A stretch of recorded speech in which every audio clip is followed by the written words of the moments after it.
안녕하세요. 반갑습니다. 비트코인 뉴스파입니다. 크립토 퀀트 분석과 지금은 금 팔고 비트코인 살 타이밍이다 라는 기사 먼저 전해드리도록 하겠습니다.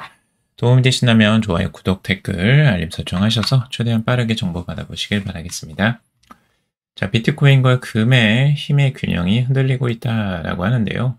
이 시장에서 역사적 전환점으로 불릴 만한 강력한 신호가 포착됐다라고 분석을 하고 있습니다.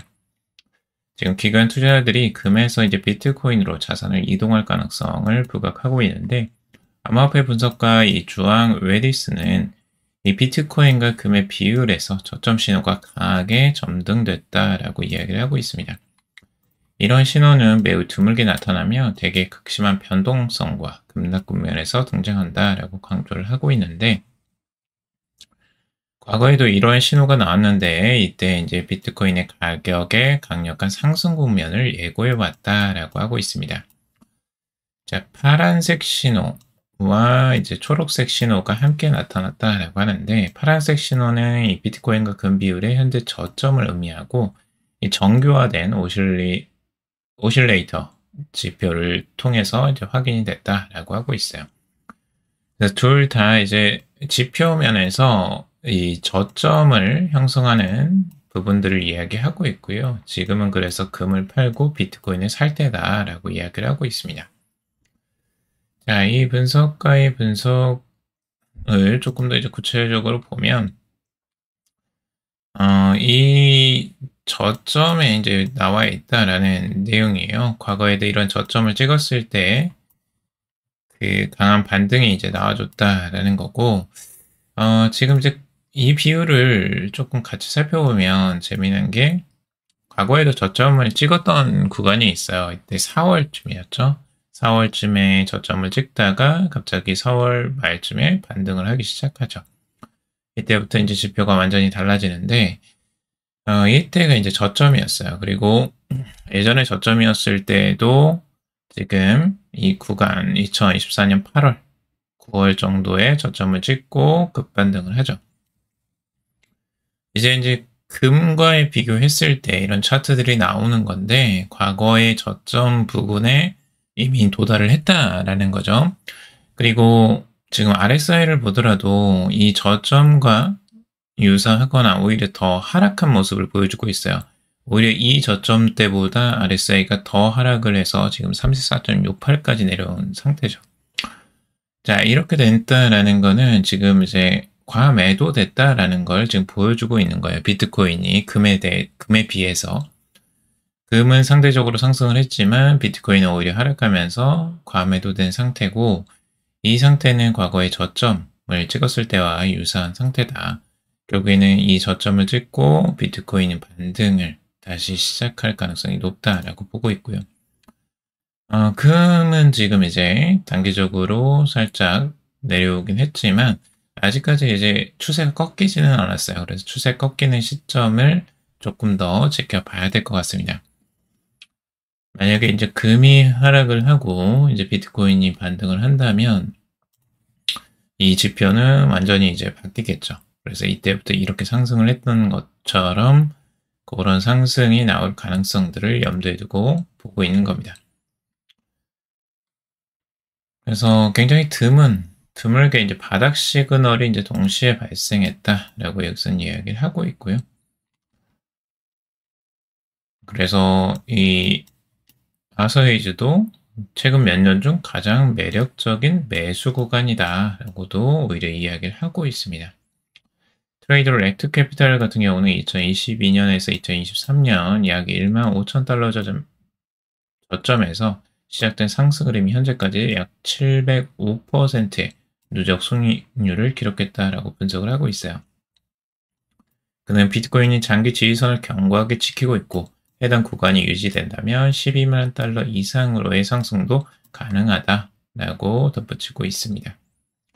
렉트 캐피탈은 또 과거 비트코인이 200주 이동평균선 아래로 마이너스 14에서 28%까지 하락한 사례를 언급하면서 당시 저점도 15,550달러, 15,550달러 점을 이제 강조를 하고 있고, 이 구간은 이 통상 주요 매집지대로 평가되는 만큼 이 현재의 상승 흐름이 과거 대세 상승 초입부와 유사하다라고 해석을 하고 있습니다. 그래서 과거에도 이런 식으로 상승했던 구간들이 나왔기 때문에 이렇게 분석을 하는 거고요. 자, 비트코인 차트를 조금 더 구체적으로 살펴보면 일적 분석 봤을 때 지금까지 상승 추세에서 가장 강력한 지지선은 뭐냐면 이 50주 이동평균선이에요. 그래서 50주 이동평균선이 지금까지 단 한 번도 깨지지 않았어요. 상승 추세로 돌아서면서 계속해서 지지를 받았던 부분이 보이시죠? 여기도 보이고, 여기도 보이고, 여기도 보이고. 지금 거의 이제 3번이나 거의 여기까지 포함하면 4번째였고, 지금 이제 5번째까지도 이 지지선이 나오는 겁니다. 이 지지가 계속해서 받게 된다면 앞으로 더 상승할 여력이 있다라고들 많은 전문가들이 예상을 하고 있고요. 지금까지는 잘 지켜주고 있어요. 이 저점에서 50주 이동평균선을 계속해서 지켜주는 흐름들 나와주고 있어서 아주 양호한 흐름들을 보여주고 있다라고 볼 수 있겠습니다. 자, 월가 억만장자들이 비트코인 ETF에 몰리는 이유에 대한 기사인데요. 최근에 이 비트코인 현물 ETF가 굉장히 인기를 많이 끌고 있는데 여기에 억만장자 투자자들이 많이 들어왔다라는 내용이에요. 지금 일부 전문가들은 이 비트코인에 대한 관심도가 이제 고조되고 있는데 그것들을 장기적으로 아주 높은 상승률을 기대하고 있기 때문이다라고도 하고 있습니다.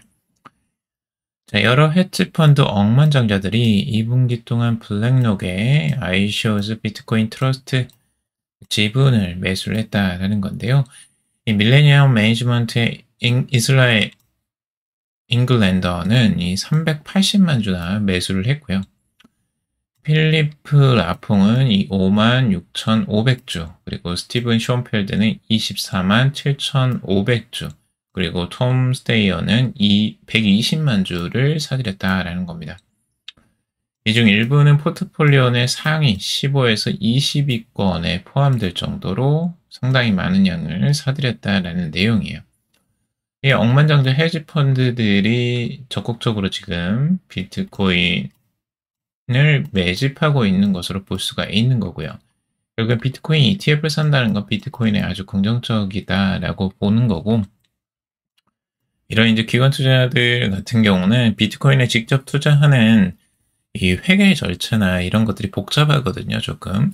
근데 이제 그런 것들을 ETF를 통해서 매수하게 되면 훨씬 더 간편화되게 됩니다. 그래서 ETF를 조금 더 이제 선호하는 기관 투자자들이 있다라고 볼 수가 있고, 이들은 이제 거의 대부분 억만장자들이죠. 그리고 아크 인베스트의 데이비드 필은 2030년까지 비트코인 가격이 71만 달러에 이를 것이다 라고 내다보고 있습니다. 가격 전망은 굉장히 긍정적으로 대부분 보고 있는데, 아크 인베스트도 비트코인이나 이더리움에 굉장히 긍정적이죠. 그리고 얼라이언스 번스타인의 이 가우탐 추가니 같은 경우는 2033년 비트코인이 100만 달러를 전망하고 있습니다. 그리고 펀드스테이 톰리 같은 경우는 최소 장기적으로는 300만 달러, 스트래티지 회장 마이클 셀은 2045년 시가총액이 200조 달러에 이를 것이다 라고 하면서 9,400%나 상승 전망을 내놓고 있습니다. 강세 전망의 근거 4가지를 들고 있는데 많이 들어보신 내용이에요. 결국에는 한정된 공급량, 인플레이션 해지 수단 부과, 그리고 트럼프 행정부의 친암호화폐 정책, 규제 완화 조치, 이로 인해서 이제 셋째, 비트코인 ETF 현물 승인으로 투자 장벽이 크게 낮아진 것을 들고 있고요. 그리고 넷째는 기관 투자자들의 비트코인 매입 급증을 들고 있습니다. IBMPT 이 비트코인 ETF, 블랙록의 ETF, 비트코인 ETF의 대형 자산 운용사 수는 2분기에 2배가 늘었다라고 하고 있습니다. 그러니까 대형 자산 운용사에서 이 IBIT의 투자를 그만큼 많이 늘렸다는 거 볼 수가 있고요. 운용 자금은 5배나 증가했다라고 하고 있습니다.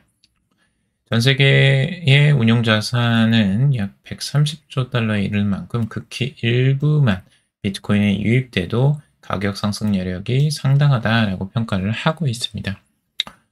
그러니까 앞으로 들어올 것들이 훨씬 더 많다라는 걸 보여주고 있는데요. 이걸 통해서 알 수가 있어요. 비트코인 2025년 도입률이 3%밖에 안 된다라는 거죠. 지금 1990년 인터넷 수준 초기 단계에 불과하다라고 보고 있습니다.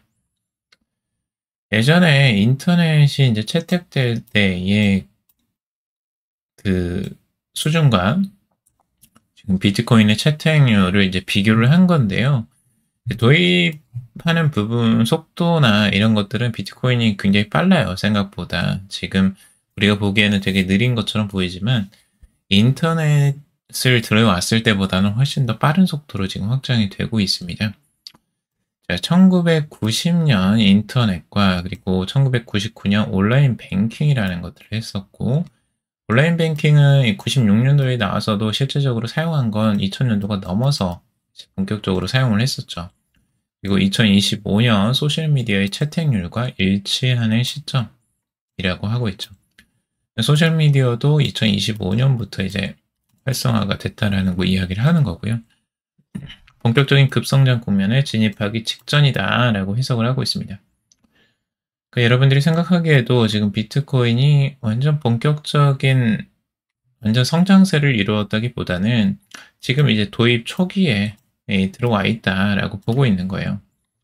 예전에 온라인 뱅킹이 시작됐을 때와 소셜미디어가 도입됐을 때, 그리고 인터넷이 1990년도에 시작됐을 때, 그 시작점에 이제 불과한 그 지점에 있는 거죠.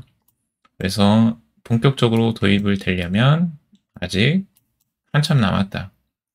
그러면 이 성장세를 여러분들은 충분히 누릴 수가 있는 거죠. 자, 기술 채택 곡선에 따르면 초기 3%의 수준의 도입률은 혁신 수용자나 이 초기 수용자들이 시장에 진입하는 구간입니다. 여러분들은 이노베이터고 얼리 어댑터라고 보시면 될 것 같습니다. 지금 이 방송을 듣고 계신 분들은요. 굉장히 빠르게 들어오신 거고 앞으로도 더욱더 성장세가 가파를 것으로 예상을 하고 있습니다. 일정 임계점에 도달할 경우 이 기하급수적 확산이 이루어질 것으로 보고 있고요. 채택 곡선은 인터넷, 모바일, SNS 등 모바일 과거 주요 기술 확산 사례에서 반복적으로 관찰된 바가 있다라고 보고 있습니다. 지금 확산을 하기 위한 이 전초들이 여러분들 아마 뉴스를 많이 들어보신 분들, 제 방송을 들어보신 분들은 아마 좀 실감이 어느 정도 되실 거예요. 계속해서 많은 것들이 바뀌어가고 있고 ETF가 활성화가 되고 있고 스테이블 코인들이 전 세계적으로 퍼지고 있고 이것들을 보시면 얼마나 지금 도입률이 가파르게 성장할지가 예상이 되죠. 자, 비트코인을 지금 매개로 한 이 스트래티지, 여기는 비트코인을 계속해서 매입할 것이다 라고 예고를 하고 있어요. 스트래티지는 비트코인 보유량, 전체 공급량의 약 2.5% 수준이나 차지하고 있죠. 타 기업보다 훨씬 많은 양을 차지하고 있는데 앞으로도 더 크게 늘려갈 것으로 보여지고 이런 예고를 하면 할수록 비트코인을 더욱더 많이 사는 또 경향들이 있었기 때문에 또 기대를 하고 있습니다. 자, 그리고 비트코인 단기 보유자 실현가가 붕괴됐다. 또 한번 반등 신호인가 라는 건데요. 이게 되게 악조건인 것 같지만 오히려 기회로 보고 있는 거죠. 시장 분석가 알리 마르티네즈는 이 비트코인이 단기 보유자 실현가 아래로 떨어지면서 과거 강한 매집세가 유입됐던 시점과 유사한 신호다라고 이야기를 하고 있어요. 이제 단기 보유자의 실현가라고 하는 거는 이 155일 미만 보유 지갑의 평균 매입가를 의미합니다. 그래서 시장 가격이 이보다 이제 낮아질 경우에 단기 투자자들이 손실 구간에 진입을 하는 거죠. 그러니까 매수가, 단기 보유자들의 매수가가 지금 시장가보다 이제 더 낮아지면서 시장가가 이제 낮아지면서 손실 구간에 이제 들어가게 되는 겁니다. 손실 구간에 들어가게 되면 이 단기 보유자들은 이 참지를 못해요. 이 손실을. 그래서 어떻게 하냐면 바로 매도를 하게 되는 거죠. 여기서 이제 매도세가 급격하게 나오는 거고요. 이 공포 심리 때문에, 이 심리 때문에 이제 매도가 나오는 거고, 이때가 보통은 과거에 이제 반등이 다시 나오는 시점이다라고 하는 거예요. 단순하죠. 보통 이 공포 심리에서 매도를 하고, 이때에서 매집세가 이제 본격적으로 유입되는 출발점이 나오는 겁니다. 2023년 5월과 2023년 11월, 그리고 2024년 8월, 그리고 2025년 5월에도 동일한 지표 하락 직후 가격 반등이 이어졌다라는 겁니다. 마르티네즈는 이 구간이 전략적 매수 기회로 활용돼 왔다라고 하는데요. 현재 시장의 다수는 장기 보유자가 지배하고 있고 이들이 가격 하락 국면을 매집 기회로 활용하고 있다는 점에서 강세 구조는 유지되고 있다라고 평가를 하고 있습니다. 자, 그리고 또 다른 호재의 소식, SEC 위원장이 가상자산, 토크나 최우선 과제다라고 하면서 혁신 기업이 미국으로 다시 불러올 것이다 라고 이야기를 하고 있습니다. 자, 미국의 증권거래위원회, 이 규제기관이에요. 실질적으로 규제를 하는 기관인데 오히려 암호화폐와 토크나를 최우선 정책과제로 지목하고 본격적 규제 정비에 나선다라고 하고 있어요. 이렇게 되면 암호화폐와 토크나가 굉장히 빠르게 열릴 가능성이 높고요. 이 최우선 과제로 지금 선정을 했다라고 이 폴 애킨스 SEC 위원장이 직접적으로 이야기를 하고 있죠. 굉장히 중요한 내용이고 굉장히 규제 우호적인 규제들이 이제 나올 가능성이 높습니다. 여기서 이제 규제 프레임워크를 재정비하겠다라고 하는 건데 여기 혁신 면제 제도를 이제 도입해서 온체인 기반 제품과 서비스가 보다 빠르게 시장에 진입할 수 있도록 하겠다라는 겁니다. 그러니까 규제를 간소화하고 실제로 일정 조건하에서 출시를 빠르게 할 수 있도록 허용하는 제도를 이제 마련하는 거거든요. 굉장히 이제 미국이 이런 부분에는 확실히 선도국이다라는 생각이 들어요. 우리 나라는 규제에 막혀서 그냥 모든 것들을 대부분 다 엄청난 손실과 시간을 들이는데 이 부분은 확실히 미국이 앞서간다라는 걸 볼 수가 있죠. 그래서 이런 부분은 우리나라도 좀 도입을 할 필요가 있어 보이고요. 자, 비트코인 네트워크 활성화 신호, 이 RVTS 지표 하락 강세장 예고하나라는 내용인데요. 이건 넘어가도록 하겠습니다. 자, 그리고 이 트럼프 시진핑 경주 회동 재확인의 가상화폐 일제 반등이라는 기사입니다. 자, 도널드 트럼프 미국 대통령이 이달 말 경주에서 열리는 에이펙 정상회의에서 이 시진핑 중국 국가주석과의 회동을 재확인하면서 가상자산 시장이 반등했다라는 내용입니다. 자, 이게 트럼프와 지금 시진핑 계속 이제 힘의 줄다리기를 계속해서 하고 있었잖아요. 그래서 지금 뭐 도널드 트럼프 뭐 회담을 다 취소하고 안 할 것처럼 이야기하다가 또 갑자기 또 온다고 하죠. 결국에는 만날 거라고 봐요. 정상회의에서 만나든 아니든. 그래서 결국에는 이 만남은 성사가 될 거고 회담을 하게 되면 결국에는 무언가 결과가 나오겠죠. 그런 결과들이 이제 도출이 되는 과정들은 흔들림은 있을 수 있지만 결국에는 나오게 된다면 이제 확정이 되는 거고 이 불확실성이 이제 없어지면 실제적으로 비트코인이 상승할 가능성들이 굉장히 높아지게 됩니다. 그래서 그런 불확실성 제거 과정이다라고 보시면 될 것 같습니다.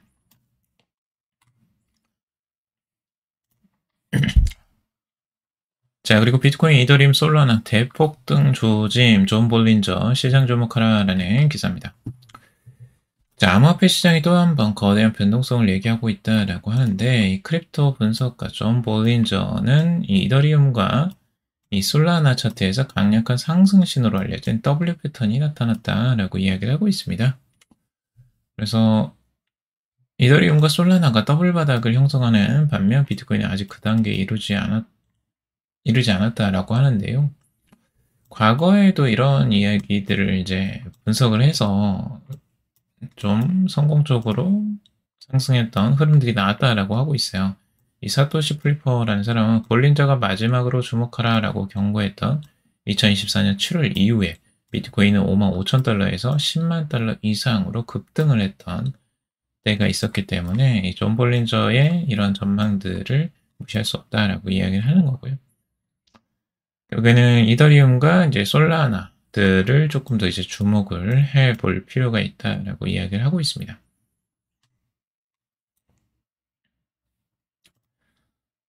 한은 스테이블코인 이자 지급 금지 첫 명문화 자본금 차등 규제 제시라는 기사인데요. 이거 안타까운 소식이에요. 한은은 계속 스테이블코인에 대한 해방을 지금 놓고 있는 느낌이에요. 지금 이거를 스테이블코인을 계속해서 규제하려고 해요. 막으려고 하고 자기들이 통제하려고 지금 한국은행이 가지고 있는 그 권한이 있잖아요. 이 권한이 있기 때문에 이걸 쉽게 놓지 않으려고 하는 것 같습니다. 계속해서 지금 통제를 하려고 하는 거고 스테이블코인에서도 이자 지급을 금지하는 원칙을 지금 공식화했다라고 이야기를 하고 있습니다. 정말 이거는 좀 별로인 내용인데 예금이 빠져나갈까봐 이렇게 예금 대체 가능성을 이야기를 하고 있어요. 근데 예금을 대체해야 돼요. 결국에는 스테이블코인이 예금을 대체해야 되고 그 시대로 지금 움직이는 걸 전혀 인식을 못하고 있는 것 같아요. 이제 디지털화된 시장으로 이제 넘어가면서 예전에 고리타분한 예금 시대는 이제 벗어나야 되는 시대로 가고 있는 거거든요. 근데 이걸 인지하지 못하고 지금까지 계속해서 과거에 머물러 있는 한국은행인 것 같습니다. 안타까운 부분이고 이거는 이제 법이나 규제에서 명확하게 좀 판가름을 해야 될 것 같아요. 한은이 주도적으로 이걸 하는 거는 좀 위험해 보입니다. 전체적인 디지털 시장에서 계속해서 뒤처지는 시장 흐름들이 계속해서 나오고 있어요. 그래서 이자 지급을 당연히 해야지. 스테이블코인의 그런 장점은 결국 이자 지급이거든요. 예금에서는 이자 지급을 안 해주잖아요. 은행에서. 이걸 장점을 살릴 수 있는 거는 이자 지급인데 이걸 지금 금지하겠다? 결국에는 지금 현행 은행권들의 이권을 지켜주겠다라는 것과 마찬가지예요. 그리고 한은의 이권도 자신들이 지켜가겠다라는 말인 거죠. 이 이면을 보면 왜 한은이 이렇게 행동을 하는지를 좀 볼 수가 있거든요. 결국엔 자신의 권한을 확대시키고 통제를 강화하려고 하는 그런 흐름들이라고 좀 볼 수 있을 것 같습니다. 자, 오늘은 여기까지 정리해봤습니다. 여러분들 도움이 되셨길 바라고요. 도움이 되셨다면 좋아요, 구독, 댓글, 알림 설정하셔서 최대한 빠르게 정보 받아보시길 바라겠습니다. 투자에 관련된 정보들 참고사항일 뿐이고 조언이 아니니 투자하실 때 여러분들 스스로 꼭 판단하시고 결정하시기 바라겠습니다. 금리도 방송 들어주셔서 감사합니다.